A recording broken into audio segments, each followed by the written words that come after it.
What's up, guys? My name is Tracy L. I am an animator slash illustrator living in Los Angeles, and we are witnessing the biggest art heist of all time that has shaken up the creative industry.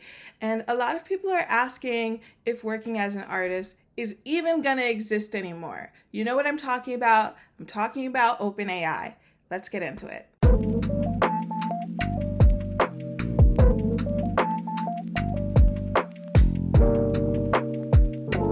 Before we get into today's video, I'd like to thank today's sponsor, my Etsy shop. Shop my Etsy for stickers and products that you'll love. It's all made by me, a real human girl artist. And it's so affordable. Check out my store.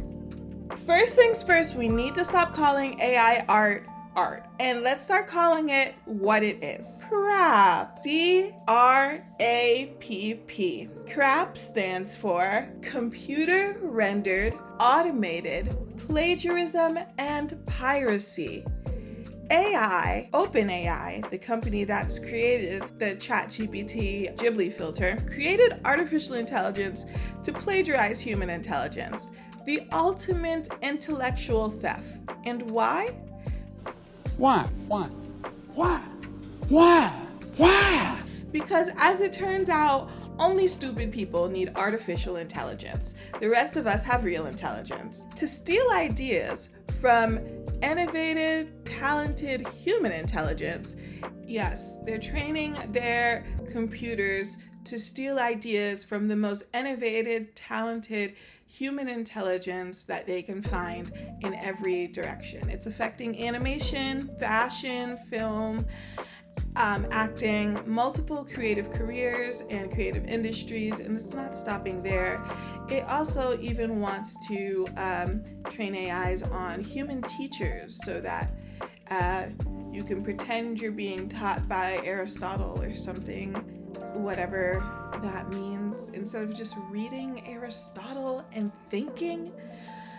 What the fuck? It just makes it easier to steal and to plagiarize and be stupider and lazier and destroy communities. There are entire communities, economies, and industries revolving around a lot of this stuff. And we all know about how the Ghibli-style AI C.R.A.P.P. controversy, again, C.R.A.P.P. stands for Computer Rendered Automated Plagiarism and Piracy.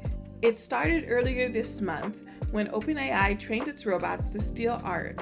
And this article in The Futurist explains this really well. You guys should read the whole thing. I have links to all the articles I mentioned in the video description in the bottom below. The Futurist explains that aside from questions regarding the obvious possible copyright infringement, OpenAI could be robbing Ghibli and other artists of ways to monetize AI, destroying the creative industry. If Studio Ghibli ever wanted to launch its own tool, allowing fans to transform pictures and photos into its signature style, OpenAI's update is essentially taking that business opportunity away from the studio. Also, the lawyer who's going over the copyright judicial suits about this says, even worse, this technology could lead to people generating entire animated projects in Ghibli style and falsely presenting them as authentic. It's similar to asking AI to rewrite a short story in the style of J.K. Rowling and then posting it online as a lost piece of Rowling's writing work. He added, "This blurs the lines between homage and outright misrepresentation." And to paraphrase Miyazaki, what's the point of replacing artists with robots? It's just anti-human. You don't like humans? Are you not a human? Ew. Humans need purpose. Careers give people purpose and fulfillment. And it looks like AI is trying to steal anything that gives life meaning. And this is only going to lead to depression and higher self-unaliving rates in young people. We're going to see depression and unaliving rates skyrocket like we've never seen before because we're being robbed of our human rights to pursue happiness. It really has me asking the question, like, who would do this? Who would open this can of worms that seeks to take all the fun out of living and life and learning? And what do they get out of making a bunch of the most talented human beings feel discouraged, unprotected, and purposeless? These are the questions. Nothing's happening by accident. I have so many artists and producer friends who are still dealing with being ravaged by the fires, and if they've survived that, they're dealing with serious depression with this whole AI thing right now, and they're all asking the question, how do you fight a mirror? And while some would say to stop giving it anything to reflect, I just feel like asking humans to stop making art is like asking them to stop breathing. It's not exactly fair that people would have to stop doing what gives them purpose because robots are stealing it. And it feels like we should just make this robot plagiarism illegal instead of punishing humans to protect robots and their greedy, entitled overlords. People will still make art. It's in us. I know that I still draw in my sketchbook, even though I don't post all the time online, because I just do. It is who I am. But a lot of people don't post online anymore because they don't feel like their work is safe from data farming, and a lot of people are leaning towards doing more traditional work or trying to protect themselves legally the best way that they can, but it's a little ridiculous. It's very ridiculous and not fair what they've done to the creative profession and humanity by having robots steal art. I think personally I feel like that's a crime against humanity, having robots steal art. It's just turned me off from the whole AI thing altogether. I'm firmly against any type of AI, and I don't care if I gotta become Amish. I am not going into this gross anti-human future that they're trying to build, okay? Because if you're seeing what I'm seeing, you're seeing that Sam Altman might be the Antichrist, okay? I don't trust OpenAI.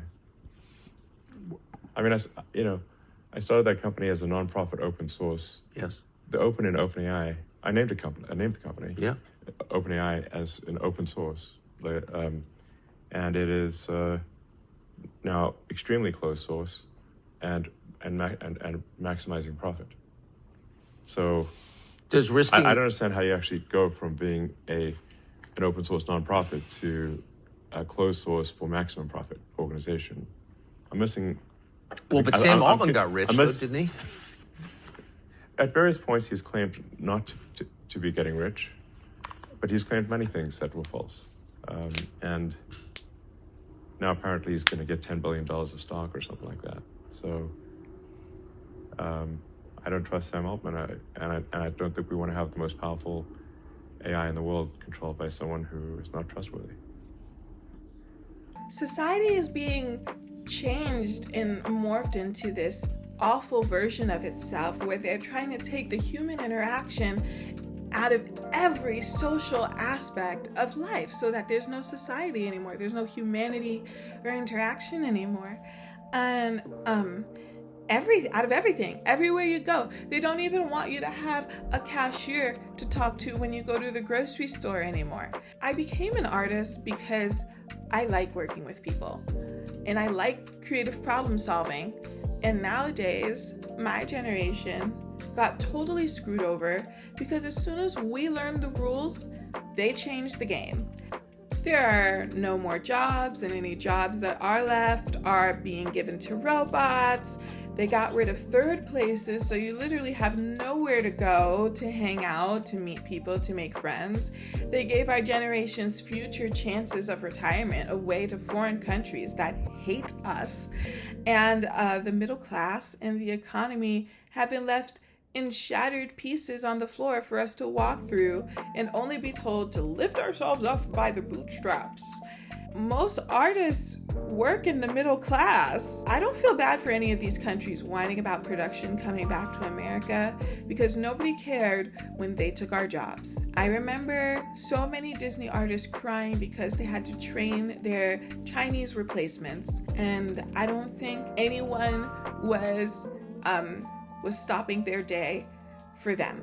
And I'm glad that these people finally have to come back here and work with the citizens of this country and make business possible here again, because even if you're a small business owner, all these things affect you to the point where you can't do business as an independent producer as successfully as you should be able to. You know, there's a reason that it's hard to be a producer and start a business. It shouldn't be this hard. It wasn't this hard back in the 90s. You know, remember the 90s? In the 90s, how big animation was? Well, what if I told you that it had a lot to do with trade? And you see, in the 90s, the US was a major exporter of goods and services, and one of the US biggest exports has always been entertainment. But slowly, over the years, China started taking away our trading partners and putting Americans out of work, creating a race to the bottom against slave wages for production. And what do we see in our lives as a result? I'll tell you. Here's one example. The once thriving creative art house Cartoon Network that used to foster and create the most innovative voices in children's television and animation that used to be able to hire fresh graduates straight out of art school and launch new series and product lines under great business conditions for the studios and fair pay for their workers, and make tons of cash and nostalgia that we still all remember, know, and love. I still got my Powerpuff Girl bed sheets. I sleep on them every night, to this day. Now, that same thriving, beloved art house, Cartoon Network, has slowly fizzled out of existence in debt and can't afford to hire artists or produce anything original anymore. American animation jobs are going to foreign nations. A lot of this is economics, and it's hard to understand what to do as an artist, because opportunities that are rightfully yours and that you deserve aren't there and have been taken away for you to have to fend for yourself. So let's say the economy gets fixed and it's finally business positive again. Producers are able to produce and things are roaring like they were in the 90s. Well, even in that scenario, AI still exists, and AI still steals. So what are young creative geniuses supposed to do? I'm happy to see so many indie projects still happening and getting support from animation fans and people who work within the industry. But I worry whether or not it's worth building something up into something worthwhile if it can just be stolen from you. I want indie creators protected from AI, because if it can happen to Miyazaki, it can happen to any of us. I'm going to be writing a letter to President Trump about this issue, as I'm seriously concerned about what this means for our country and our future and humanity as a whole. I'll be posting the letter here on YouTube and my socials when it's done. I haven't finished it yet. You know, you want to say the right things when you're writing to the White House, but I encourage all of you to do so. And that if you'd like to send a letter too, I will absolutely post mine on my socials so that you can use it as a template. But essentially, in my letter, I'm asking for laws to be enforced to cut the crap. And by crap, I'm talking about computer-rendered, automated plagiarism and piracy, brought to you by OpenAI. I'm not going to be like these other doomsdayers and tell artists to stop chasing their dreams of a career or anything like that. But what I can say is that everyone's going to need to adapt, and everyone's going to need to stand up. We all have to stand together against this so that it doesn't go any further. I feel like we have a chance to stop it now, but if we don't do something, I don't think we will have a chance to stop it in the future.